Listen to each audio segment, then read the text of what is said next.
Bonjour à tous. Jamais autant de migrants n'ont pris le chemin de l'Europe. Nous allons voir dans cette émission comment la France s'organise pour accueillir ces exilés et respecter ses obligations internationales en matière de droits de l'homme.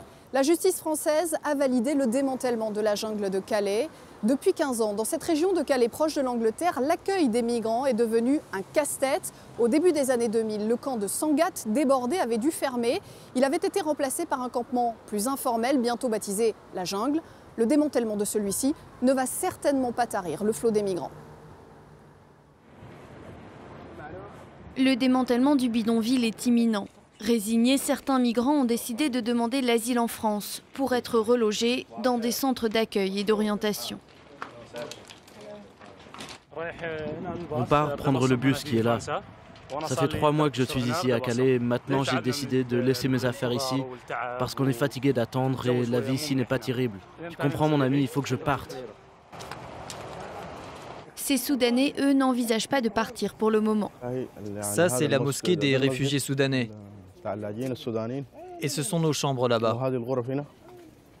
Abdel est arrivé de Khartoum il y a 6 mois. Il veut à tout prix rejoindre l'Angleterre. Ce n'est pas dans notre intérêt qu'ils démontent la jungle sans nous garantir un hébergement. On voudra toujours partir en Angleterre. On ne va rien lâcher. En attendant, ces hommes n'ont nulle part où aller.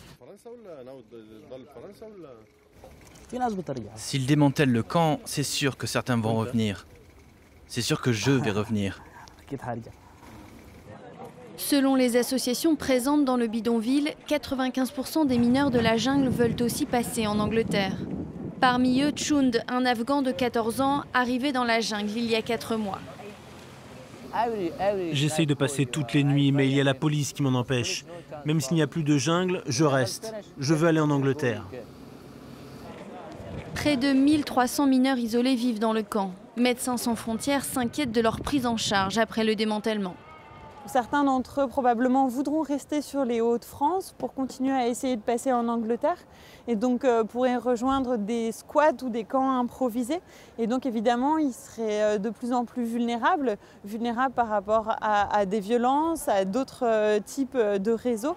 D'après la préfecture, les adolescents seront accueillis soit en France, soit en Angleterre. Mais jusqu'ici, les Britanniques n'ont pris aucun engagement chiffré, une situation incertaine dénoncée par les associations. À ces habitants de la jungle, comme aux migrants interceptés un peu partout en France, il est donc proposé des places d'hébergement temporaire dans des centres d'accueil.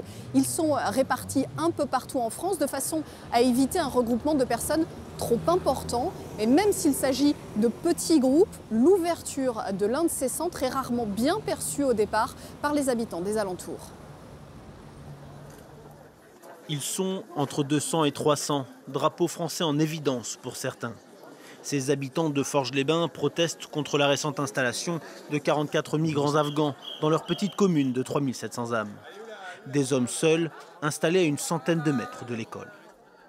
Il faut simplement que ce soit dimensionné à la taille du village de Forges-les-Bains. Et la proposition qu'on a faite aussi, c'est du fait de la proximité des écoles, qu'on puisse peut-être avoir un public plus mixte avec des femmes, des enfants, avoir des familles. Des collectifs se sont montés, une pétition a été lancée. Les riverains ne décolèrent pas. Le centre d'accueil installé dans un bâtiment abandonné de la DAS a même été vandalisé à 2 reprises.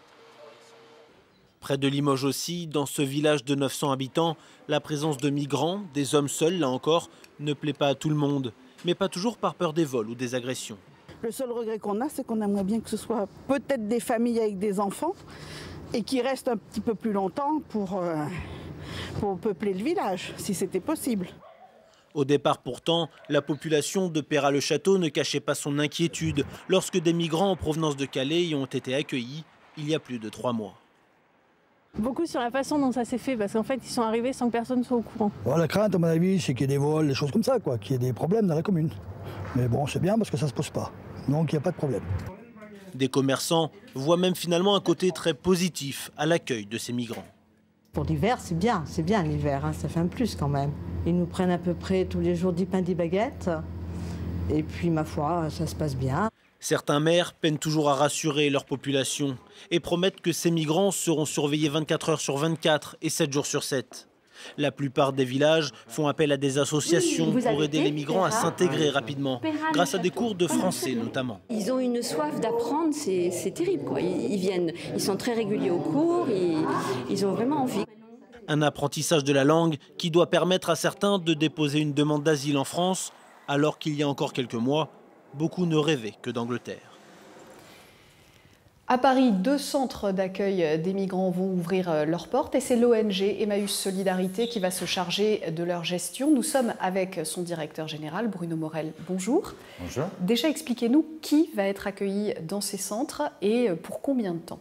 Alors, ce qui va se passer sur notamment le site du nord de Paris, l'hébergement dure 5 à 10 jours. Pourquoi? Le temps de faire une évaluation et de travailler avec les services de l'État dont c'est la compétence, une solution adaptée. Donc là, on est sur une première à Paris et une première en France, c'est-à-dire qu'on va créer un site spécifique d'accueil des personnes en dignité et en proximité. Quelle va être la mission d'Emmaüs Solidarité dans ces centres d'accueil? Il ne s'agit pas seulement de sortir les gens de la rue et de leur servir des repas, j'imagine. Ah, pas du tout. Ce sont des personnes qui ont vécu des parcours traumatiques.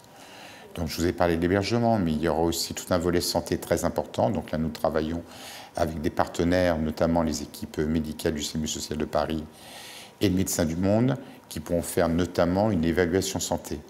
Nous, concrètement, ce qu'on va faire, c'est examiner la situation, les accompagner dans la vie quotidienne.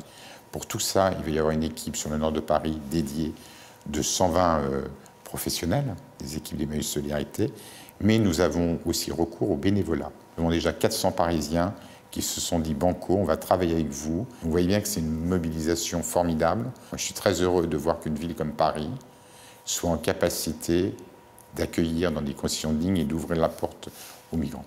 On a vu dans le reportage précédent que l'ouverture d'un centre d'accueil n'est pas toujours très bien perçue par les gens qui habitent les environs. Est-ce que c'est une de vos craintes que ces centres d'accueil à Paris soient mal accueillis?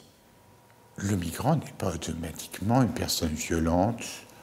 Arrêtons de caricaturer et de stigmatiser les publics. Je pense que c'est déplorable. Et en plus, on n'est pas sur un envahissement. Quand on voit les volumes par rapport à ce que font d'autres pays voisins, je pense que la France, à la fin de l'année, aura 100 000 demandeurs d'asile. L'Allemagne, par an, c'est pas loin du million. Donc vous imaginez bien que ces craintes, il faut vraiment les apaiser, il faut expliquer ce qu'on fait, il faut expliquer que les personnes sont accompagnées, qu'elles ne resteront pas dans les sites provisoires et qu'on va élaborer un projet. Vous savez, on parle beaucoup des expériences d'hostilité. Moi, je voudrais qu'on valorise tout ce qui se passe bien. Donc, moi, si je puis me permettre, plutôt que de mettre le zoom sur les communes peu accueillantes ou avec des réserves, montrons tout ce qui se passe bien et je pense que ce sera un effet beaucoup plus positif. Avant de se quitter, certaines mafias ont vu dans l'afflux de réfugiés une aubaine. Les arnaques à la solidarité ont fleuri. Reportage sur ces faux Syriens qui appellent à l'aide dans les rues de Paris. À chaque porte de Paris, depuis quelques mois, les mêmes pancartes. Des appels à l'aide explicites. Famille syrienne SOS. À ce carrefour de Saint-Denis, un groupe de femmes fait la manche, accompagné de 2 enfants. Nous engageons la conversation en arabe. Tu es syrienne? Oui. Tu viens d'où en Syrie? Alep. Nous continuons à poser des questions en arabe, mais elle ne les comprend pas. Finalement, elle choisit de répondre en français. C'est de quelle origine? Roumanie. D'origine roumaine, cette femme ronde raconte simplement avoir appris les quelques mots nécessaires. Salam alaikum. Bonjour, je suis syrienne. Et après, je dis que Dieu te le rende. 4 kilomètres plus loin, la scène se répète. Tu es syrienne et tu ne parles pas arabe. Pour obtenir quelques pièces de plus, ces femmes misent sur la compassion que peut engendrer le drame syrien. Très vite, un homme passe pour empocher l'argent reçu. Un petit trafic bien connu des services de police. Ce sont les mêmes personnes qui, il y a 1 an, faisaient semblant de souffrir d'infirmités permanentes qui aujourd'hui sont devenus des Syriens. En fait, 95% des réfugiés syriens qui en font la demande sont pris en charge par la France, qui leur accorde un statut, un toit et une somme d'argent. C'est le cas pour Anas Al-Ayoubi. Il a obtenu l'asile il y a 1 an et demi. La mendicité au nom de son pays le révolte. Si quelqu'un donne de l'argent à cette femme, c'est bien. Mais ces gens qui disent qu'ils sont syriens et qu'ils ont besoin d'argent, ce sont des menteurs. Mais parfois, la réalité est plus compliquée. À la gare Saint-Lazare, nous rencontrons de vrais Syriens que nous filmons en caméra discrète. Ils s'adressent aux voyageurs en arabe et même parfois passeport en main. J'ai 4 enfants. Chaque jour, je dois payer l'hôtel 60 €. Personne ne nous aide. Je jure que c'est nous qui payons. En transit en France, cette femme souhaite rester anonyme. Pour nous prouver sa bonne foi et ses besoins, elle demande à sa sœur de nous faire visiter la chambre d'hôtel de sa famille. Ils y dorment à 5. On a été enregistrés en Espagne. Mais ils ont dit qu'il faut que cette demande soit annulée pour que l'on puisse avoir quelque chose ici, en France. Si on n'arrive pas à le faire, nous n'aurons aucune aide ici. Car dans l'Union européenne, une seule demande d'asile est possible. En pratique, cette famille pourrait même être raccompagnée jusqu'en Espagne.